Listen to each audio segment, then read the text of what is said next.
Pan by J.M. Barrie. Chapter 15. Hook or me this time. Odd things happen to all of us on our way through life without our noticing for a time that they have happened. Thus, to take an instance, we suddenly discover that we have been deaf in one ear for we don't know how long, but say half an hour. Now, such an experience had come that night to Peter. When last we saw him, he was stealing across the island with one finger to his lips and his dagger at the ready. He had seen the crocodile pass by without noticing anything peculiar about it. But by and by he remembered that it had not been ticking. At first he thought this eerie, but soon he concluded rightly that the clock had run down. Without giving a thought to what might be the feelings of a fellow creature thus abruptly deprived of its closest companion, Peter began to consider how he could turn the catastrophe to his own use. And he decided to tick, so that wild beasts could believe that he was the crocodile and let him pass unmolested. He ticked superbly, but with one unforeseen result. The crocodile was among those who heard the sound, and it followed him, though whether the purpose of regaining what it was lost. The crocodile was among those who had heard the sound, and it followed him, though whether with the purpose of regaining what it had lost, or merely as a friend under the belief that it was again ticking itself, will never be certainly known. For, like all slaves to a fixed idea, it was a stupid beast. Peter reached the shore without mishap, and went straight on, his legs encountering the water as if quite unaware that they had encountered new element. Thus many animals pass from land to water, but no other human of whom I know. As he swam, he had but one thought, hook or me this time. He had ticked so long that he now went on ticking without knowing that he was doing it. Had he known, he would have stopped, for to board the brig by the help of the tick, though an ingenious idea, had not occurred to him. On the contrary, he thought he had scaled her side as noiseless as a mouse, and he was amazed to see the pirates cowering from him, with Hook in their midst, as abject as if he had heard the crocodile. The crocodile! No sooner did Peter remember it than he heard the ticking. At first he thought the sound did come from the crocodile, and he looked behind him swiftly. Then he realized that he was doing it himself, and in a flash he understood the situation. How clever of me, he thought at once, and signed to the boys not to burst into applause. It was at this moment that Ed Taint, the quartermaster, emerged from the forecastle and came along the deck. Now, reader, time what happened by your watch. Peter struck two, and deep.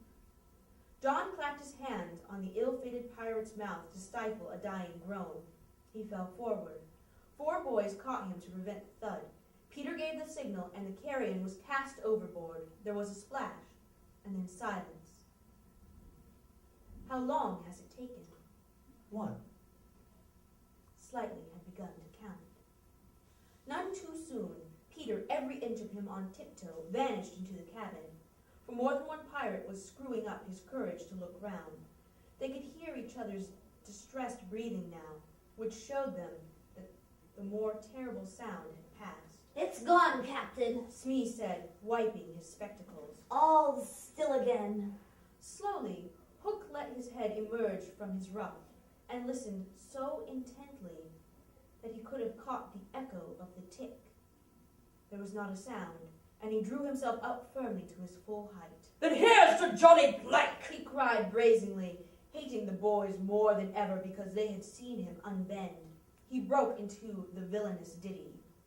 Yo ho, the frisky plank, you walks along it so, till it goes down and you goes down to Davy Jones below. To terrorize the prisoners the more, though with a certain loss of dignity, he danced along an imaginary plank, grimacing at them as he sang.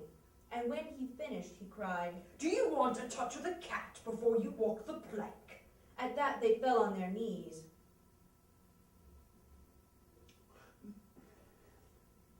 No, They cried so piteously that every pirate smiled.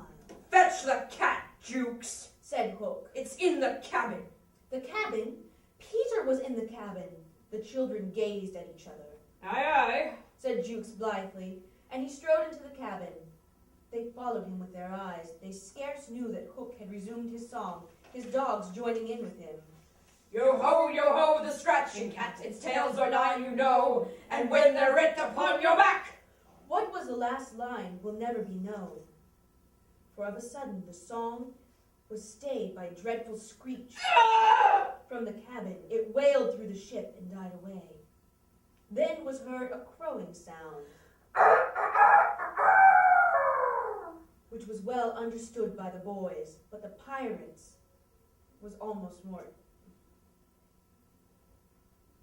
the pirates was almost more eerie than the screech. What was that? Cried Hook. Two. Said slightly, solemnly. The Italian Cecco hesitated for a moment and then swung into the cabin. He tottered out, haggard. What's the matter with Bill Jukes, you dog? Hissed Hook, towering over him. The matter with him is, he's dead. Stabbed. Replied Cecco in a hollow voice. Bill Jukes dead! Cried the startled pirates. The cabin's as black as a pit. Cecco said, almost gibbering. But there's something terrible in there. The thing you heard, crowing. The exultation of the boys, the lowering looks of the pirates, both were seen by Hook. Cecco, He said in his most steely voice. go back and fetch me out that doodle-doo. Cecco, bravest of the brave, cowered before his captain, crying, No, no! but Hook was purring to his claw. Did you say you would go, Cecco? He said musingly. Cecco went, first flinging up his arms despairingly. There was no more singing. All listened now. And again came a death scream, and again a crow. No one spoke except slightly. 3.